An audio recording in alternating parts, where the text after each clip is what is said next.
اسمعوا تعيني تجزي اللي بزحنا بك نقوة رخا مشيت رخا نقوة يلي تعيني تجزي بطعمي كفرح بك أجزي نسي بطعمي له فرح بحكي مالتي ندعي زاوير أملاكي قريبة لنا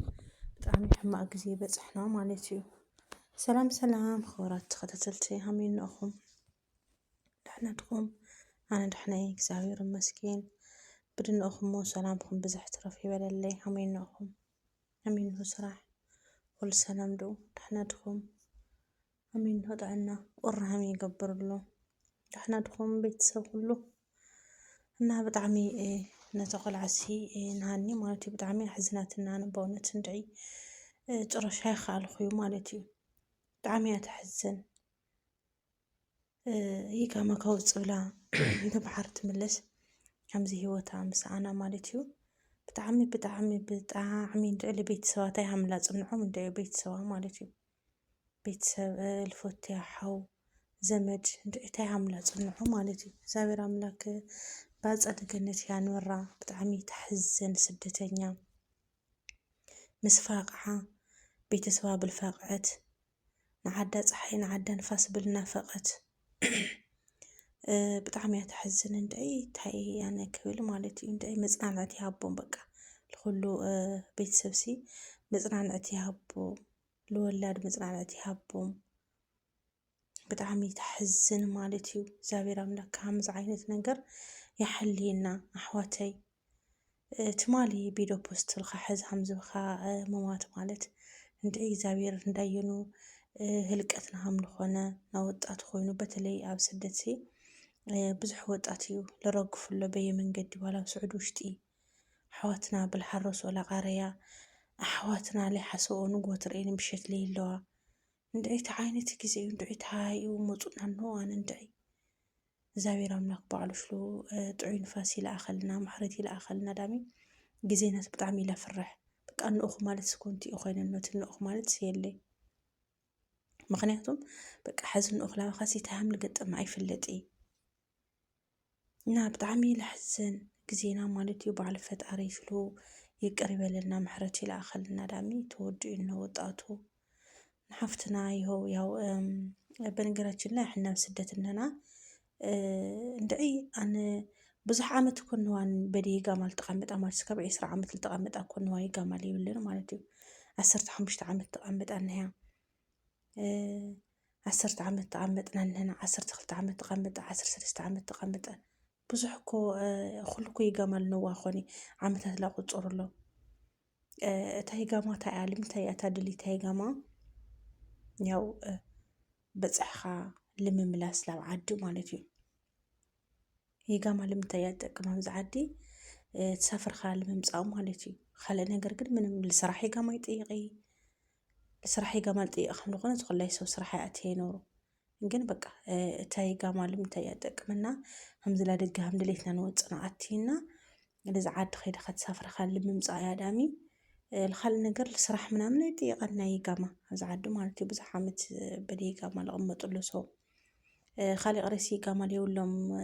مكنا شفر اللي يبزعد زحشوا يقام قال حزم مكنا سواق صرح له مالتي يقام سياو لتا لعد بزح خامم زايد أمي هذا السي اللي صراحة يخون من نقرسي يقام على دليس أي خوني جنبك أنت أي لما أنا سي بزح سبيو خدو بالحالة فزحونا ودا لما تقلهمو بيقامك من لس لاخدي وأمن قد الموتى مالتي حزل لا يو حفتنا هميلا بلت قلعة جنا بزح نقر لتبايا جنا بزح هيوت تنبر لهالليتي هم أخلو زنقرسي قد موانه مالتي إزلا لبقى لقدميت أنوحة حسوا عاد أنوحة حسوا بقى بيقامك نبرنني بيقاما كسرحنني بمالتي ولا بدحريت لا تبلست مالتي ندعي بونت أنا زاوير أملاك بعلو لبيت سواس مزعل عتيهب دعمي حزناتني مالتي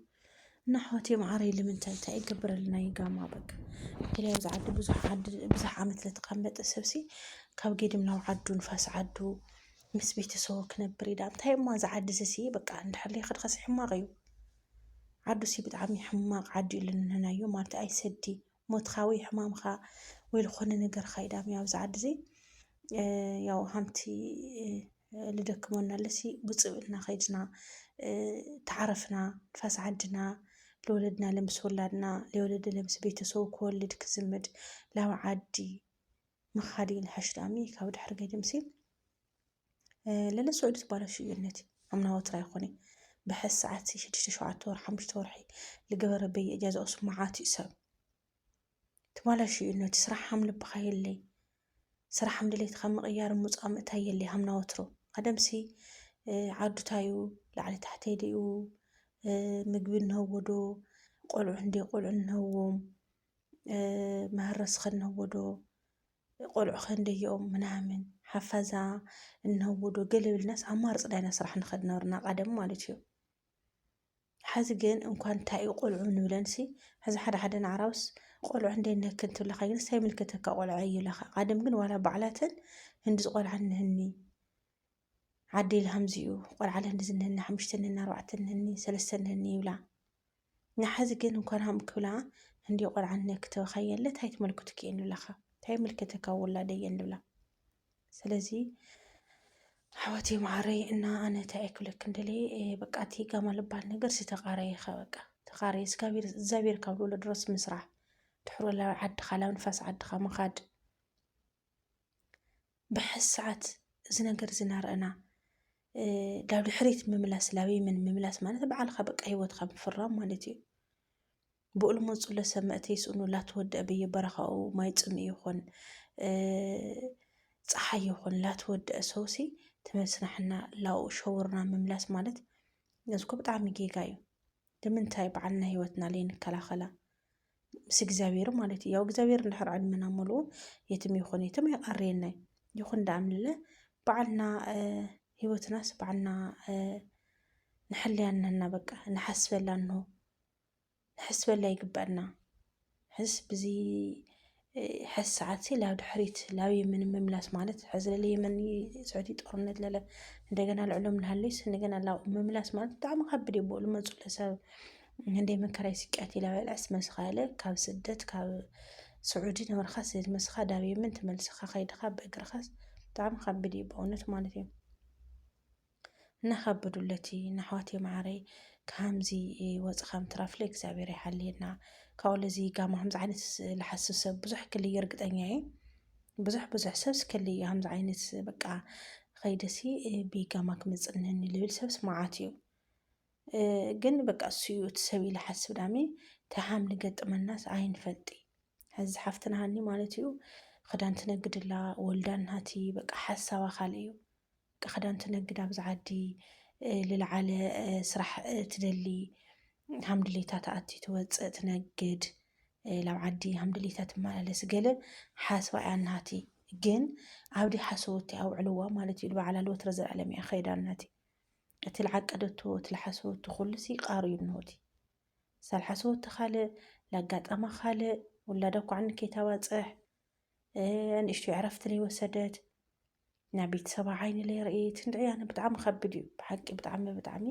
ከቢድ እዩ ማለት እዩ እግዚአብሔር ኣምላክ ከምዚ ነገር ይሓልየና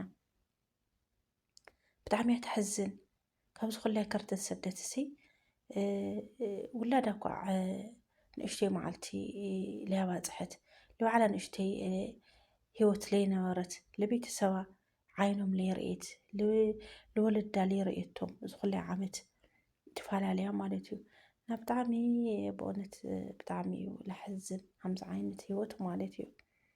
ናሕዋቴ ብባሕሪ መልስና ይጋማና ውፅኢና ልበሃል ነገር እዚ ተቃረየ ልሕሽ ማለት እዩ እንድሕር ክእልካ ኣብዚ ኮይኑ ዝስተኻኸል ነገር እንድሓልዮ እንድሕር ገንዘብ እንድሕር ሃልዮ ምስትኽኻል በቃ ኣብ ልናእኻዮ ኮይንካ ማለት እዩ እንድሕር ዘይኮነ ግን ብባሕሪ ትመልሰ ይጋማ ካብ ውፅኢካ ዝስተኻኸል የብልና ግን ባዕልና ከምዚ ሂወትና ምሕጫር ግን ብጣዕሚ ከቢድ እዩ ማለት እዩ በቃ ይጋማ ለየብልናስ መን ኢና ኮይንና እንታይ ኢና ኮይንና ብዙሕ ዓመት ተቆፅር ኣለና ወያነ ይጋማ ለየብለን በቃ ይሓልፉልካ ይውልካ በቃ ኣብዚ ግዜኻ ናዋጠጥካ ሂወትካ ግዜኻ ናተቃፀለካ ኣብዚ እንዲያ ዓመታት ማለት እዩ በዲ ይጋማ ስካብ 20 ዓመታት በዲ ይጋማ ዝተቐመጠ ሰብ ኣብዚ ዓዲ ማለት እዩ እና ሌጋማ ብልናሲ ባዕልና ህይወትና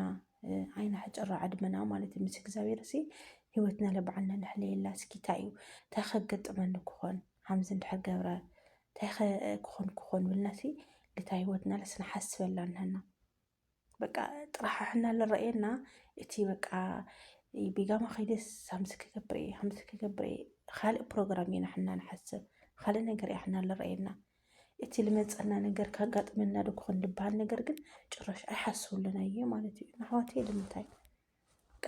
ዝኾነ ነገር ገጥመን ዶ ክኾን ሓምዚ ዶ ክኾን ብናለ ግዴታ ንሓስብ ንህና ማለት እዩ። ኣሕዋተይ ማዕረይ ልባዕልና ንምንታይ ዋ ብሕዚ ሰዓት እንደ ነገር እናትረአየ በየባሕሩ እንደ ኣሕዋትና እናተወድኡ እንደ ነገር ላሰማዕና ሲ ባዕልና ለለ እንደገና ካብ ዝለለ ባዕልና ላቆት መስናእትና ለለ እዚ ሽግር ዝትፈጥር ለና ብጣዕሚ ከቢድ እዩ እና ሞያት ሓፍትና እግዚኣብሔር ኣምላክ ባፀደ ገነት እያ ንመራ መላእ ቤተሰብ ለፅናዓት ይሃቦም ኣሕዋተይ ማዕረይ እና ቪድዮ ሸር ላይ ኮሜንት ግበርለይ ቤተሰብ ሊኾንኩምለ ሰብስክራይብ ብምግባር ቤተሰብ ኮን ይቀኒ